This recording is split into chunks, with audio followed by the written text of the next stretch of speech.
Does it feel like this is your third training camp as a DB yet?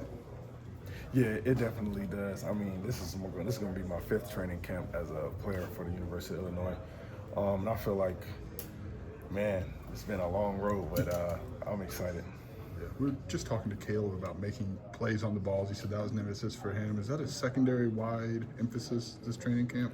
Oh yeah, always. We always want to be making plays on the ball, just creating turnovers. We feel like that's the best way to erase a lot of problems that we could be having, a lot of problems that the offense could even have. We're able to take the ball away and give the offense more possessions, then we're able to win a lot more games. What's the key to making that happen? Man, just punching at the ball when we got opportunities to do that, making quarterbacks pay for throwing the wrong throws. If we're able to get our hands on the ball, we got to capitalize on those. And just finding the ball at all times, 11 hats to the ball every single play. We've seen Matt behind you the last couple of years and came in last year and started a game for you and played pretty well. What have you seen from him development-wise? Man, Mac is going to be really good. And I hate that there's a lot of guys that are going to be really good as defensive backs.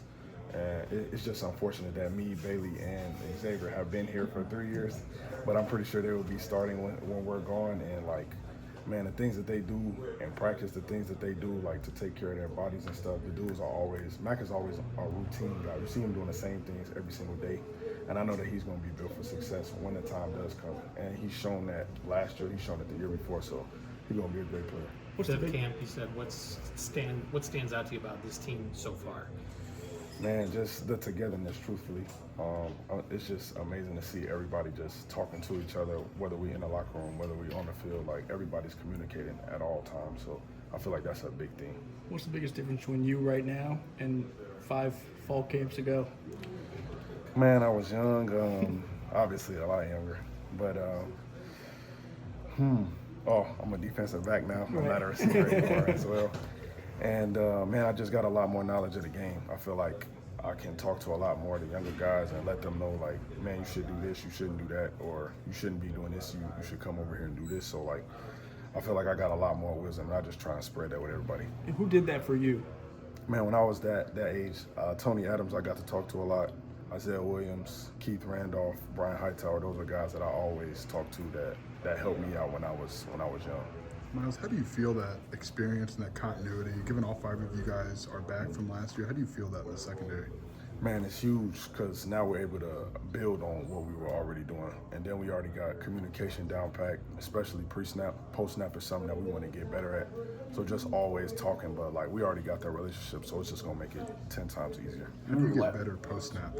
Post-snap, man, just literally just talking in practice, that's the best thing we can do, just understanding when we're taking control of a route, letting another guy know hey dude, you don't got to be on this route, I'm already on it, and just talking throughout the snap. Remember last year they want to cut out the 15-yard penalties with the secondary. I think Coach Parker was saying you guys were in kitchen gloves, so you guys weren't grabbing jerseys. Is there any goals to cut for this year and any unique methods to try to get that? Man, really just playing clean football at the end of the day. That's all we're trying to do in the back end. Just eliminate as many penalties as possible. There's no specific way, but we're just trying to eliminate those penalties. We knew Matt Bailey was going to be pretty good last year, but what was your viewpoint of his kind of rise as he made more and more plays late in the year? Man, it was great to see that because I know Matt Bailey is a dude that puts in the work all the time. So seeing it come to fruition for him, especially later in the season, was big because we needed those games later in the season because we had lost to Oregon. Then the week after that, we lost to Minnesota. But he was a big reason for why we were winning those games. So I'm always happy to see that, regardless of who it is. Coaches talk about blocking out the outside noise, expectations, and this could be a special season. Is that harder to do with this time around with this team and what everybody says about you? Man, I feel like for the outside world looking in, they would think it would be harder. But truthfully, Coach B always keeps us with 2 chips on our shoulders. So we always look at it that way. It's never been, we ranked number 12 going into the preseason. We're not looking at it like that. We're still trying to go hunt. This team is real hungry. So that's what I love about this team. Do you feel like that's different than maybe 2023? Are you guys approaching this year different? Yeah, we definitely are. I feel like 2023, we were coming off success. We thought that things were just going to go that way. But we were able to learn from that this year, knowing that if you go into a season like that, it could end in a 5-7 season. So we're much more humble going into this season now. They just announced a sellout for the Ohio State game. How much have you seen the fan support grow in your time here? Oh yeah, it's grown tremendously. Last year was the first year we had the sellouts, so that's a huge thing, man. I'm very thankful for that. I'm pretty sure the whole team is very thankful for that, to have the support and stuff. But we just got to keep going out there and doing what we're doing, one play at a time. How do you guys keep that chip on your shoulder when you've had success? What do you do to not lose it? Man, we've been hearing this saying a lot lately. Success is like perfume. Success is like cologne. Smell it, don't drink it because it can kill you. So, truthfully, that's been it. Like, understand what you're doing and just keep getting better one day at a time, keeping your focus narrow and not really trying to like look at all the outside things. Just keep doing the same things you've been doing every single day. So you had, a few minutes ago, just that, oh yeah, I used to be a wide receiver moment. Just, does that seem like a really long time ago at this point? It does, but it actually wasn't, which is crazy. But man, I've learned so much, like I've said, and I'm just thankful for that experience that I had at receiver, because that has made me a better defensive back, just knowing how offenses work, how schemes work. So I'm thankful for that time. I guess when you first made that switch, did you think you'd be at the point now where like you're entering like a third year as a starter at safety? Man, I had no clue. I truly had no idea that I would even be playing defensive back, and that just is a testament to how God works. You guys are a college football playoff contender. You know, that's what the media is saying. What does the defense need to do to become a championship level defense? What needs to improve?